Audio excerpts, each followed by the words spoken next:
Puji Tuhan, selamat pagi Bapak Ibu Saudara, jemaat Tuhan dimanapun Bapak Ibu Saudara berada. Sebelum kita melakukan aktivitas kita sepanjang hari ini, saya rindu menyampaikan renungan firman Tuhan bagi kita. Di dalam Efesus pasal yang ketiga, ayat yang ke-14 sampai ayat yang ke-21. Demikian firman Allah. Efesus pasal yang ketiga, ayat yang ke-14 sampai ayat yang ke-21. Itulah sebabnya aku sujud kepada Bapa yang daripadanya semua turunan yang di dalam sorga dan di atas bumi menerima namanya. Aku berdoa supaya ia menurut kekayaan kemuliaannya menguatkan dan meneguhkan kamu oleh rohnya di dalam batinmu. Sehingga oleh imanmu Kristus diam di dalam hatimu dan kamu berakar serta berdasar di dalam kasih.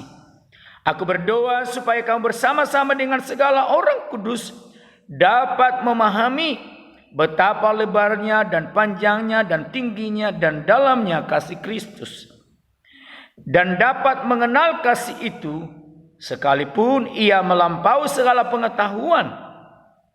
Aku berdoa supaya kamu dipenuhi di dalam seluruh kepenuhan Allah. Bagi Dialah yang dapat melakukan jauh lebih banyak daripada yang kita doakan atau pikirkan, seperti yang ternyata dari kuasa yang bekerja di dalam kita. Bagi Dialah kemuliaan di dalam jemaat dan di dalam Kristus Yesus turun-temurun sampai selama-lamanya. Amin. Puji Tuhan.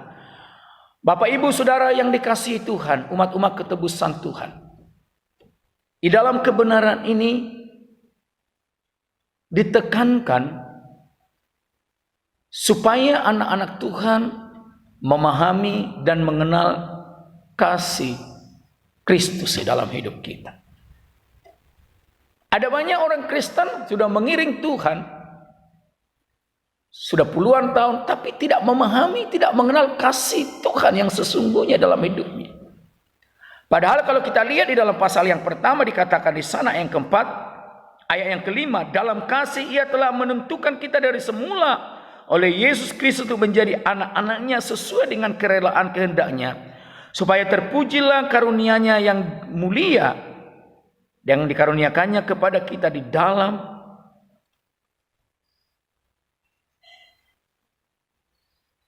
kasih-Nya itu.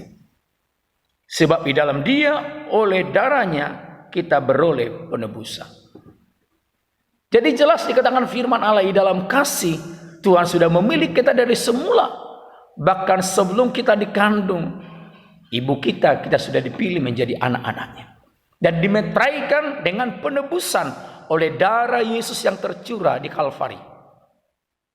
Tetapi ada banyak orang yang bisa memandang salib tetapi tidak memahami akan kasih Kristus. Itu sebabnya firman Allah katakan bagaimana Rasul Paulus berdoa supaya orang-orang percaya yang ada di Efesus dapat memahami kasih Tuhan, dapat mengenal kasih Tuhan. Di dalam firman Tuhan katakan di sini, di dalam ayat ke-18 pasal yang ketiga tadi, aku berdoa supaya kamu bersama-sama dengan segala orang kudus dapat memahami betapa lebarnya dan panjangnya dan tingginya dan dalamnya kasih Kristus. Di dalam ayat 17, sehingga oleh imanmu Kristus diam di dalam hatimu dan kamu berakar serta berdasar di dalam kasih. Anak-anak Tuhan harus mengenal, harus memahami akan kasih Tuhan. Supaya apa? Supaya kita dapat berakar serta berdasar di dalam kasih itu sendiri. Orang Kristen identik di dalam kasih. Kasih kepada Tuhan, kasih kepada sesama. Itu sebabnya kita harus memahami dalam hidup kita betapa lebarnya, betapa panjangnya, betapa tingginya dan dalamnya kasih Kristus. Ukurannya apa, Bapak Ibu Saudara yang kasih Tuhan? Adalah pengorbanan Yesus di kayu salib. Waktu kita berdosa, waktu kita jahat, Yesus sudah mati bagi kita. untuk membuktikan kasih-Nya bagi kita. Bukan saat kita baik, bukan saat kita benar, tapi justru saat kita ada dalam dosa dan keterpurukan, kita ada dalam kejahatan diri kita, Yesus sudah mati bagi kita.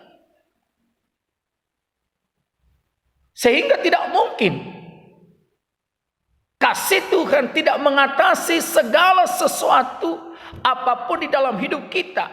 Kalau Dia rela mati bagi kita saat kita berdosa, saat kita tidak benar, apalagi saat kita hidup di dalam mengasihi Tuhan. Bagaimana mungkin Dia tidak mengaruniakan segala sesuatunya di dalam Kristus Yesus bagi kita? Itu sebabnya kita harus berakar dan berdasar di dalam hidup kita di dalam kasih. Sehingga kita dalam setiap perjalanan hidup kita memahami bahwa ada kasih Yesus yang terlebih besar dari kasih apapun yang ada di dunia ini. Bahkan kasih Yesus mengatasi setiap kelemahan, setiap ketidakberdayaan kita, bahkan kekurangan kita, ketelanjangan kita, kesesakan kita. Kasih Yesus mengatasi. Karena betapa lebar, betapa dalam, betapa tingginya, betapa dalamnya kasih Yesus. Yaitu dibuktikan Dia rela menyerahkan dirinya bagi kita saat kita ada dalam dosa. Maka kasih Yesus akan menjamin segala kehidupan atau keberadaan kita sebagai anak-anaknya. Dan firman Allah katakan demikian. Ayat 19, dan dapat mengenal kasih itu sekalipun ia melampaui segala pengetahuan. Jadi kita harus memahami dan mengenal kasih itu. Firman Allah katakan bahwa kasih itu adalah Yesus sendiri. Kenallah Yesus. Karena tak kala kita mengenal Yesus, maka kita memahami kasih Yesus. Kenallah siapa yang kita percaya. Kalau kita percaya kepada Yesus, maka justru situlah kita memahami kasih dan mengenal kasih yang sesungguhnya melalui pengorbanannya di Kalvari. Dan dalam firman Allah katakan di sini, ayat ke-20, bagi Dialah yang dapat melakukan jauh lebih banyak daripada yang kita doakan atau pikirkan. Seperti yang ternyata dari kuasa yang bekerja di dalam kita. Bagi kita anak-anaknya, umat-umat ketebusannya, umat-umat kesayangannya.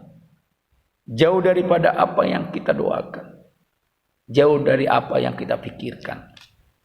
Firman Allah katakan, Tuhan melakukannya karena kasih-Nya.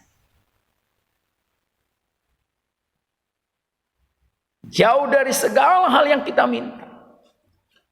Dari segala hal yang ada dalam pikiran kita, maka Tuhan melakukannya karena jaminan kasih Kristus itu bagi kita. Dan itu semua untuk hormat, kemuliaan bagi Tuhan.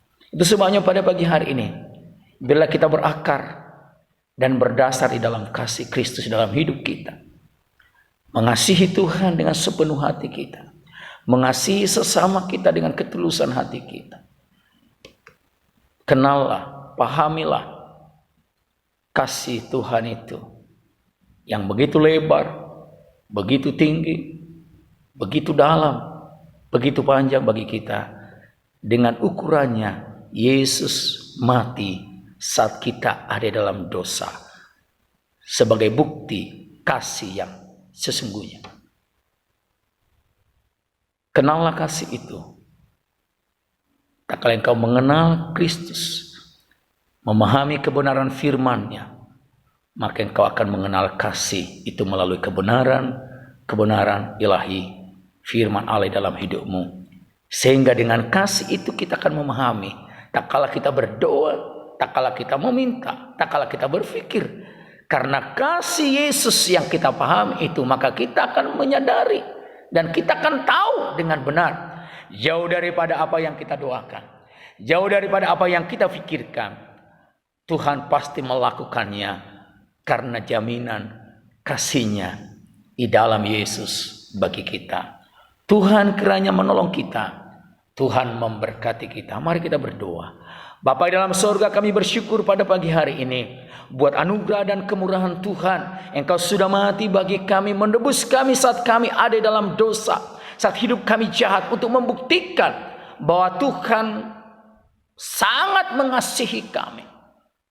Itu sebabnya pada pagi hari ini biarlah kami boleh berakar, berdasar di dalam kasih, memahami betapa panjang, betapa lebar, betapa dalam, betapa tingginya kasih Tuhan. Dan kami mengenal kasih itu melalui pengenalan kami akan Yesus. Mengenal Engkau yang kami percaya melalui kebenaran firman-Mu. Sehingga dalam setiap perjalanan hidup kami tidak ragu untuk melangkah. Karena kasih Yesus mengatasi segala sesuatu. Dan tak kala kami berdoa dan berfikir, kami percaya jauh daripada apa yang kami doakan dan fikirkan, Tuhan melakukannya. Karena jaminan kasih Yesus dalam hidup kami. Terima kasih buat firman-Mu Tuhan. Hamba berdoa dan tumpanglah tangan-Mu bagi anak-anak Tuhan yang menerima dan mendengarkan firman Allah pagi hari ini. Di dalam nama Tuhan Yesus Kristus, kiranya kasih anugerah, berkat Allah yang ajaib, damai sejahtera, sukacita, keselamatan, perlindungan, kesehatan, kekuatan, berkat Allah yang ajaib tercurah atas seluruh kehidupan kami. Karena kasih Yesus yang begitu dalam, yang begitu lebar, dan tidak terbatas bagi kami yang percaya. Dan jauh apa yang hamba doakan saat ini, Tuhan melakukannya bagi anak-anak-Mu yang percaya dan hidup dalam kasih Tuhan. Bagi-Mu segala puji, hormat, kuasa, dan kemuliaan hamba kembalikan. Di dalam berkat nama Juru Selamat kami, Tuhan Yesus Kristus, kami berdoa dan bersyukur. Haleluya. Amin. Puji Tuhan. Selamat pagi, selamat beraktivitas. Immanuel, Tuhan Yesus memberkati kita. Tetap semangat.